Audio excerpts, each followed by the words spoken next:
in fact, the bishop is not very well placed on c3, in that it's very blocked in, and I've taken it away from the c1 to h6 diagonal.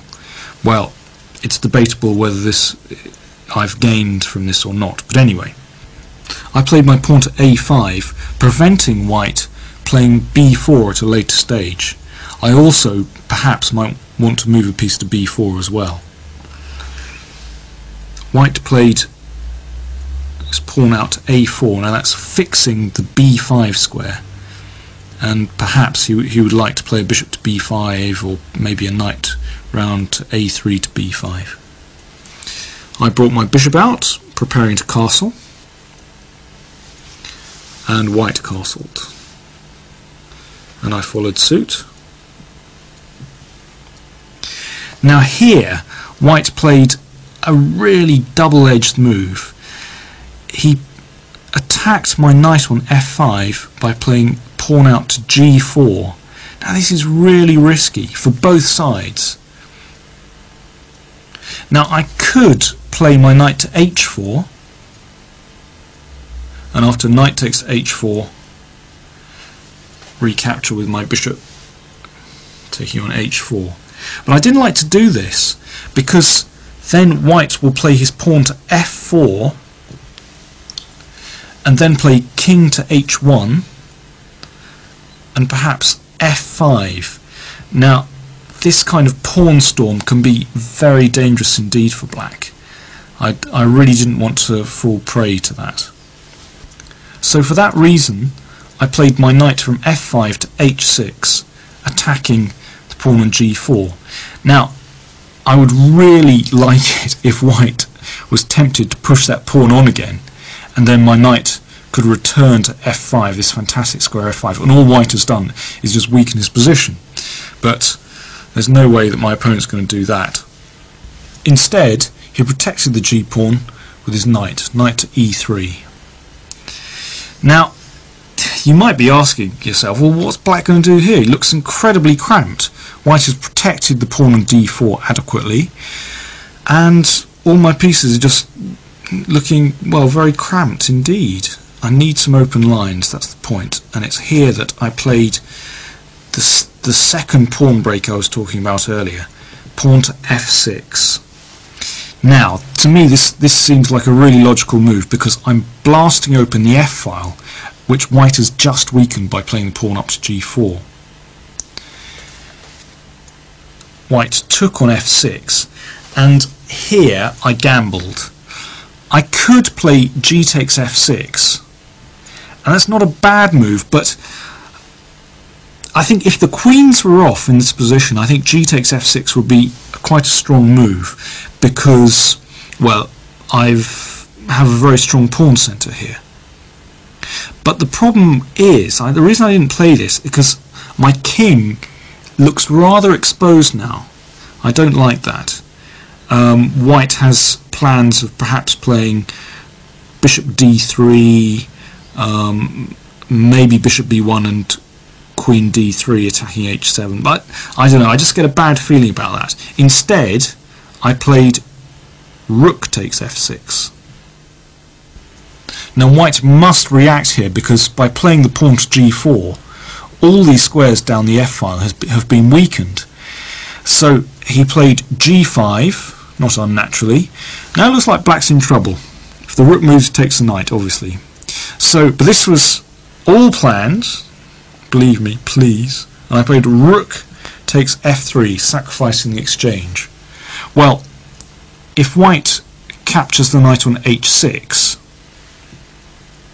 then I can just move my rook back, for instance, to f4, and I'm going to get a very strong attack here. The pawn on d4 is attacked as well. So white took the rook, and I captured on g5. Now I have one pawn for the exchange, but I have tremendous compensation here, in that white's kingside is really weak. White's played the bishop back to e2. Now that's threatening f4, after which my attack isn't looking quite as strong. So I played my rook to f8. It's preventing white breaking out. Bishop b5 came, and now I thought, well, my queen on b6 isn't really contributing to the attack, so I brought it back to c7. White brought his queen out to h5. His queen is needed to defend some squares on the king side. I played my bishop to f4, and then king h1, just bring the king to the side of the board where it's slightly more secure. But the problem is white's king has great difficulty in the long term. He really needs a pawn on g2 for better protection. I played the knight to f5, threatening the pawn on d4 as well as the knight on e3, so that had to be exchanged off. Now rook takes f5, and now my rook joins the attack as well. The queen now has to retreat to e2, because if, for instance, queen h4, trying to keep hold of the pawn on h2, then I can simply move my rook back to f6 and then to h6, and that's the end of the game. So queen e2, and now I just captured on h2, and I have 2 pawns for the exchange, and my attack continues, and well, I would say I actually have a winning position here. You can see the conclusion to this fine attacking game in the accompanying booklet. If I can just sum up what happened in this game, this knight on f5 is very strong indeed, adding to the pressure on the pawn on d4, and for that reason, and also to kick off his own attack, white felt obliged to attack the knight on f5 and drive it away. You'd be amazed at how often white players whip out this move g4, and yet very often it's a very weak move, although immediately it's difficult to take advantage of. In say 10 moves time, then white really begins to feel it on the king side. And here are just 2 more examples of games where white played this and got completely crushed. This game is between Janowski and Kinderman, playing black, from the Beale Open in 1991.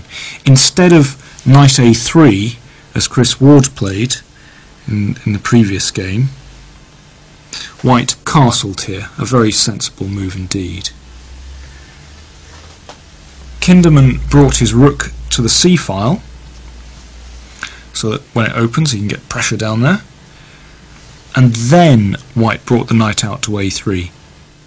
Notice that by omitting to exchange pawns on d4, the c3 square was not available for white's knight.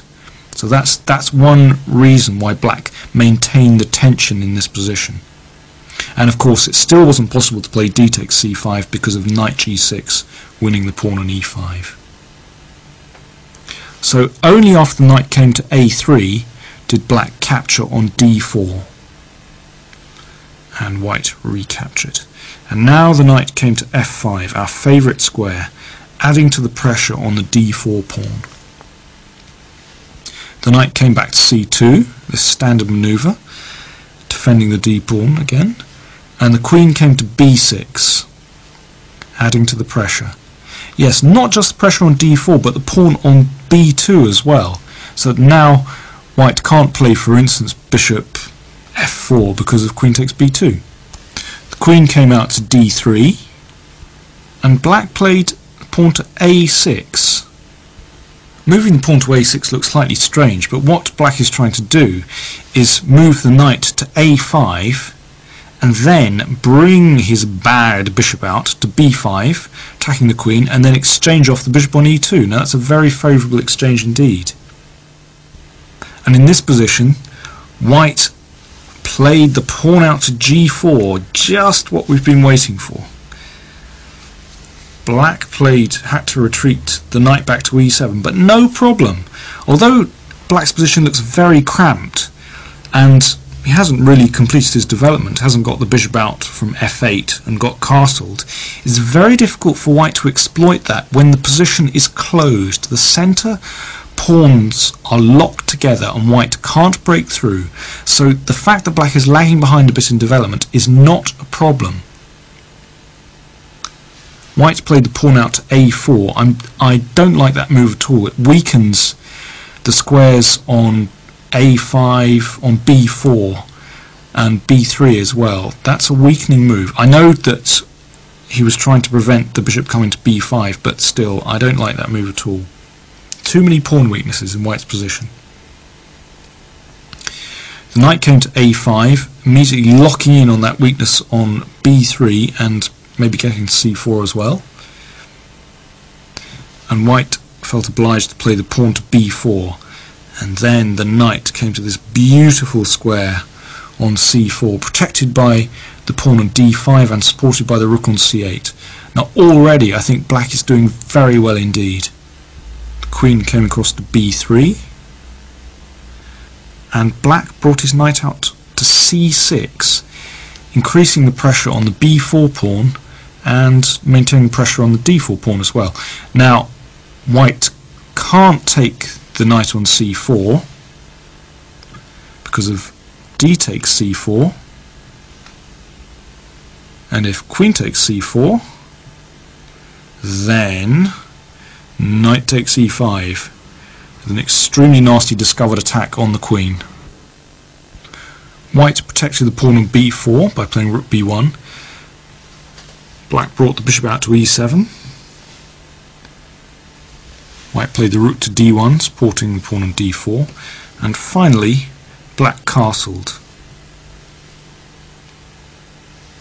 Bishop came to e3, and now black decided to redeploy the queen on d8. The queen from b6 to d8. White played h3.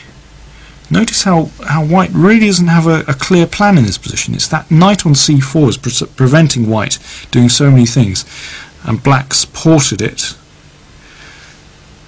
by playing his pawn to b5. That's the real reason why he moved his queen away. So that knight is permanently secured there on c4. It's a beautiful position. White exchanged on b5. Black recaptured. White brought his rook to the a file, and now black played this important move f6, and again we see how white is beginning to regret playing that pawn up to g4. I think white would love to play his pawn back from g4 to g2 in this position, but pawns cannot move backwards. It's something that people forget. The pawn on e5 is attacked, so he captured on f6, and black played a rook takes f6. So the pressure starts on the f file. I think white is just completely bust in this position. He's bust on the queen side because the knight on c4 dominates, and his king side is a total wreck. Played his knight back to e1, and black actually exchanged on e3. He gave up that fantastic knight, but for a very good reason. Well, if knight or the queen capture on e3, then the b pawn falls.